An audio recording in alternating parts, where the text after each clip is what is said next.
Good to see you back.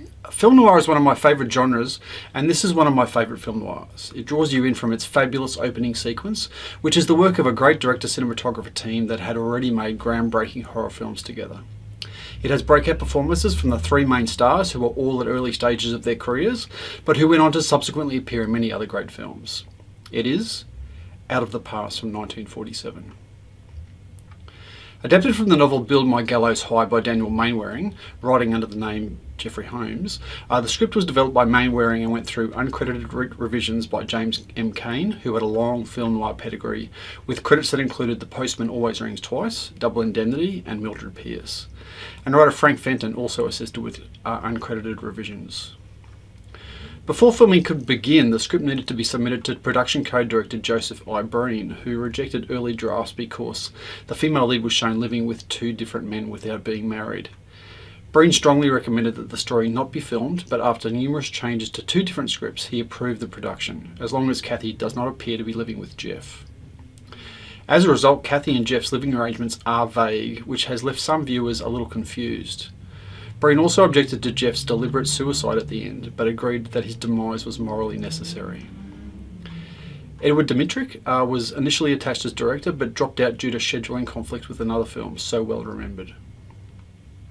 Humphrey Bogart read the script and, seeing the similarities between this and The Maltese Falcon, wanted to play Jeff. However, Warner Brothers let the script go to RKO, at which point Bogart lost interest. John Garfield and then Dick Powell turned it down, before Robert Mitchum was offered the role. During the early 1940s, RKO had focused on making more lucrative B pictures, but for this film gave the production team an A budget. Key personnel, such as Jacques Tourneur, cinematographer Nicolas Muscaraca, actors Robert Mitchum and Jane Greer, along with Albert S. D'Agostino's design group, were long-time RKO collaborators. Jacques Tourneur had started out as a script clerk and editor, graduated to directing shorts both in France and the US, and was a second unit director before meeting Val Lewton, who was the head of the horror unit at RKO. And he gave Tourneur the freedom to make highly artistic and commercially successful films such as Cat People, I Walk with a Zombie, and The Leopard Man. During this period, Tourneur worked closely with director of photography Nicolas Muscaraca, and this film was their final collaboration. Jane Greer was discovered by Howard Hughes while modelling army uniforms for women in Life magazine, and he signed her to RKO. This was her 10th film, but only her second major role. In terms of developing a character, Jane Greer got helpful but minimal direction from Jacques Tourneur. He said, "In the beginning you act like a nice girl, but then after you kill the man you meet in the little house, you become a bad girl. First half good girl, second half bad." Tourneur also discussed with Greer his plan for the character's wardrobe. At first you wear light colours, after you kill the man, darker colours. In the end, black. Robert Mitchum was the star of the film, having already appeared in 35 films, although those were mostly uncredited roles. And he appeared in 10 starring roles, mostly in westerns, and importantly in a number of respectable film noirs. RKO borrowed Kirk Douglas from Paramount for what was only his third film, all of which had been in supporting roles. Today, the film is often viewed as the teaming of two major stars, but at the time, Kirk Douglas was virtually unknown. Before filming even started, the plane carrying Robert Mitchum to the film's location in Bridgeport, California, crashed on landing. Also on board with a pilot, a studio accountant, and an assistant to executive Warren Duff. Although the two men in the back seat were knocked unconscious, Mitchum and the pilot were not hurt. Mitchum crawled out of the wreckage, dusted off his clothes, and thumbed a ride into town to begin filming. By all accounts, significant tensions developed between Kirk Douglas and Robert Mitchum early on. The two had quite different acting styles. Mitchum's relaxed, laconic manner contrasted with the aggressive grandstanding of Douglas. In the first scene shot with the two actors, Douglas tried to steal the scenes using distracting props such as swinging a keychain or flipping a coin.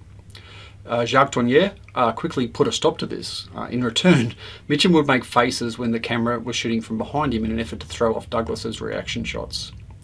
Eventually the one-upmanship faded and the two let their natural styles complement each other. Jane Greer noticed the differences between her two leading men. She found that Robert Mitchum was protective on the set, always taking care of her, while Douglas was a more physical actor, leaving her arms bruised when he grabbed her and her face roundly slapped when their scenes demanded it. On release, the film made a profit, and as a result of this success, Jacques Tourneur was given a new contract by RKO. The film was later released in the UK using the original novel's title of Build My Gallows High. Film critic Bosley Crowther described the film as very snappy and quite intriguingly played by a cast that has been well and smartly directed by Jacques Tourneur. He picked up on the story issues caused by the censors, saying, "If we only had some way of knowing what's going on in the last half of this film, we might get more pleasure from it. As it is, the challenge is worth a try." Variety described the film as a hard-boiled melodrama, strong on characterisation and mood development with realism that is further emphasised by the real-life settings and top-notch cinematography. Roger Ebert rated Out of the Past as one of the greatest of all film noirs. He called it the greatest cigarette-smoking movie of all time. The trick, as demonstrated by Jacques Tourneur and his cameraman Nicolas Musuraca, is to throw a lot of light into the empty space where the characters are going to exhale. When they do, they produce great white clouds of smoke, which express their moods, their personalities, and their energy levels. There were guns in Out of the Past, but the real hostility came when Robert Mitchum and Kirk Douglas smoked at each other. The film is included amongst the American Film Institute's top 400 of Greatest American Love Stories, Most Heart-Pounding American Movies, and Greatest American Movies. It is included amongst the 1001 movies you must see before you die, and is on Roger Ebert's Great Movies list. The film was selected to the Library of Congress, National Film Registry in 1991. And, so many reasons to watch this particular film. The look of the film is captivating, the interplay between Greer, Mitchum and Douglas is fascinating, and I'm sure you'll like it just as much as I do. So what I'd suggest is that you go to our website, find our virtual screenings page, find the link to this particular film, click on it and watch it, and of course see what you think, and as always we'd invite you to come back, let us know what you thought about the film, let others know whether you would recommend it for them also. And then we'll see you back again in the not too distant future for our next classic films review. Catch you next time.